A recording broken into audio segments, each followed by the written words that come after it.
Hi guys, आज आपका अपने चैनल एचपीएस मेंस प्रिपरेशन में स्वागत है। आज मैं आपके सामने नई अपडेट लेके आया हूँ। आज एक दिन में हिमाचल प्रदेश में कोरोना के 22 नए मामले सामने आए हैं। जानिए किस जिले में कितने आए हैं और कैबिनेट की बैठक में क्या महत्वपूर्ण फैसले रहे, एसएफआई ने क्यों दी प्रदेश सरकार को विरोध की चेतावनी और स्कूलों के खुलने पर अब तक क्या फैसला लिया गया है। आइए सबसे पहले बात करते हैं कोरोना अपडेट की हिमाचल की। तो हिमाचल में एक दिन में 22 नए कोरोना पॉजिटिव मरीज सामने आए हैं। हिमाचल प्रदेश में कोरोना वायरस संक्रमितों का आंकड़ा बढ़ता जा रहा है। गुरुवार को कांगड़ा में 4, मंडी में 3, कुल्लू में 1, सिरमौर में 7 और शिमला में 1 और हमीरपुर में 4 कोरोना पॉजिटिव केस सामने आए हैं। हिमाचल में अब कोरोना संक्रमितों का आंकड़ा 383 तक पहुंच गया है। प्रदेश में अब कोरोना के 199 सक्रिय केस हो चुके हैं, एक्टिव केस 199 हो चुके हैं और अब तक कुल 376 लोग वो कोरोना से संक्रमित हो चुके हैं। और प्रदेश में अब तक 175 मरीज कोरोना से जंग जीत चुके हैं। 175 मरीज कोरोना से जंग जीत चुके हैं, मतलब कि ठीक हो चुके हैं। और गुरुवार को 29 संक्रमित मरीजों के ठीक होने की भी बड़ी खबर आई है कि एक ही दिन में 29 नए मरीज भी फिर से ठीक हो चुके हैं। अब बात करें हिमाचल प्रदेश यूनिवर्सिटी में आंदोलन की तैयारी के ऊपर जो खबर आ रही है। विश्वविद्यालय ने बी, सी और डी श्रेणी के 274 पदों के लिए आवेदन की बढ़ाई फीस के खिलाफ एसएफआई ने आंदोलन का बिगुल फूंक दिया है। राज्य कमेटी ने इस फैसले को युवा बेरोजगार विरोधी करार देते हुए लूट बताया है। एसएफआई ने जो विश्वविद्यालय द्वारा बढ़ी हुई फीसें जो कि आवेदन मांगे गए थे उनमें कैटेगरियों से 1200 से लेकर 2000 तक की फीस की मांग की गई है, जिसका एसएफआई ने विरोध किया और एसएफआई ने इसके खिलाफ आंदोलन करने का भी निर्णय लिया है अगर सरकार 8 जून तक फैसले को फिर से नहीं बदलती तो। जो एसएफआई के राज्य के अध्यक्ष हैं रमन थारटा और सचिव अमित ठाकुर ने कहा है कि अगर फैसला वापस न लिया तो 8 जून को प्रदेश भर में धरने प्रदर्शन होंगे। एसएफआई ने कानूनी लड़ाई लड़ने का भी मन बना लिया है। अगली जो मुख्य खबर है वो कैबिनेट बैठक के मुख्य फैसले। हिमाचल प्रदेश में कल कैबिनेट बैठक हुई थी जिसमें प्रमुख जो निर्णय लिए गए थे हम उनकी बात करेंगे। तो हिमाचल प्रदेश में मुख्यमंत्री जयराम ठाकुर की अध्यक्षता में गुरुवार को शिमला में हुई कैबिनेट बैठक में छठे राज्य वित्त आयोग के गठन को मंजूरी दी गई है। राज्य में अब छठा वित्त आयोग वो उसका गठन किया जाएगा। दूसरी खबर है इसमें वो है कि जल शक्ति विभाग में जल रक्षकों, पैरा फिटर और पैरा पंप ऑपरेटरों के मानदेय में 300 रुपये प्रति माह की वृद्धि का फैसला लिया गया है। जल रक्षकों को अब 3300 रुपये, पैरा फिटर और पैरा पंप ऑपरेटरों को 4300 रुपये प्रति माह का मानदेय मिलेगा। इसके अलावा राज्य के ग्रामीण और शहरी क्षेत्रों में 3/2 बीसवां भूमि पाने वाले आवासहीन व्यक्तियों और परिवार की मौजूद प्रतिवर्ष आय की पात्रता 50,000 रुपये से बढ़ाकर 1 लाख रुपये प्रतिवर्ष कर दी गई है।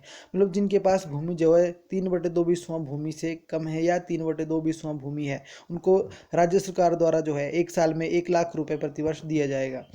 अगली जो महत्वपूर्ण खबर आ रही है वो 2.5 मंजिला इमारत के ऊपर आ रही है, जो शिमला में एक प्रमुख मुद्दा रहा है। शिमला में 2.5 से अधिक मंजिल बनाए जाने के मामले में वीरवार को कैबिनेट में विस्तृत चर्चा हुई।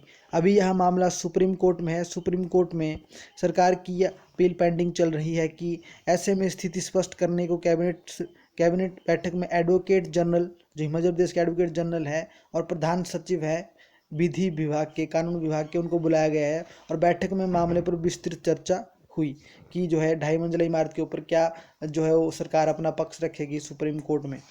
अगली जो प्रमुख खबर आ रही है वो है अतिक्रमण से संबंधित। अतिक्रमण फॉरेस्ट लैंड के स्टेटस को लेकर कमेटी गठित की गई है। होता क्या है कि जो आम नागरिक होता है वो सरकार का जो फॉरेस्ट एरिया उसके ऊपर अतिक्रमण कर लेता है, उसके ऊपर कब्जा कर लेता है। तो सरकार ने प्रदेश में अतिक्रमण फॉरेस्ट लैंड का स्टेटस पता करने के लिए एक कमेटी गठित की है जिसके अध्यक्ष होंगे जल शक्ति मंत्री महेंद्र सिंह। अगली जो महत्वपूर्ण खबर आ रही है कि सरकार 2.56 लाख स्कूली बच्चों को निःशुल्क बैग देगी सरकार, और ये स्कूली बैग मिलेंगे 4 कक्षाओं को, पहली, तीसरी, छठी और 9वीं के 2.56 लाख विद्यार्थियों को ये निःशुल्क स्कूल की बैग देने की घोषणा की गई है। ठीक है, इससे पहले निःशुल्क वर्दी देने की घोषणा भी की जा चुकी है। अगली जो महत्वपूर्ण खबर है वो है कि आपदा जोखिम जो प्रबंधन कोष है हिमाचल प्रदेश का, उसका 20% हिस्सा वो इस्तेमाल होगा। राज्य आपदा जोखिम प्रबंधन कोष का 20% हिस्सा इस्तेमाल होगा, जो वर्तमान वित्त वर्ष के दौरान 90.80 करोड़ रुपए होगा। 50 करोड़ इसमें से भूकंप और भूस्खलन जोखिमों के लिए राज्य आपदा शमन कोष से अनुमोदित किया जाएगा। ठीक है, भूकंप और भूस्खलन के लिए, क्योंकि अभी हिमाचल प्रदेश में मानसून आने वाली है और मानसून के आने से जो हिमाचल प्रदेश में भूकंप, बाढ़ और भूस्खलन का खतरा रहता है, जिसके लिए पहले से ही अग्रिम राशि अनुमोदित की जा चुकी है। अगली जो महत्वपूर्ण खबर है वो मंडी जिले में नए पद सृजित करने से संबंधित है। हिमाचल प्रदेश के मंडी जिले में 4 नए पद सृजित करने की शुरुआत की गई है। ये थुनाग में जो रेशम बीज उत्पादन केंद्र है उसमें ये विभिन्न श्रेणियों के 4 नए पद भरने की स्वीकृति प्रदान की गई है। और जो कांगड़ा के सुलह में राजकीय बहुतकनीकी संस्थान खोलने को भी स्वीकृति मिली है कि एक पॉलिटेक्निक कॉलेज खुलेगा सुलह कांगड़ा में, और इसमें जो है विभिन्न श्रेणियों के जो है 29 पद भरने को भी मंजूरी दी गई है। और मंडी जिला के नागरिक अस्पताल टिहरा में भी विभिन्न श्रेणी के 3 पद भरने को मंजूरी दी गई है। अब अगली जो महत्वपूर्ण खबर है वो है कि हिमाचल प्रदेश में जुलाई में भी बंद हो सकते हैं स्कूल।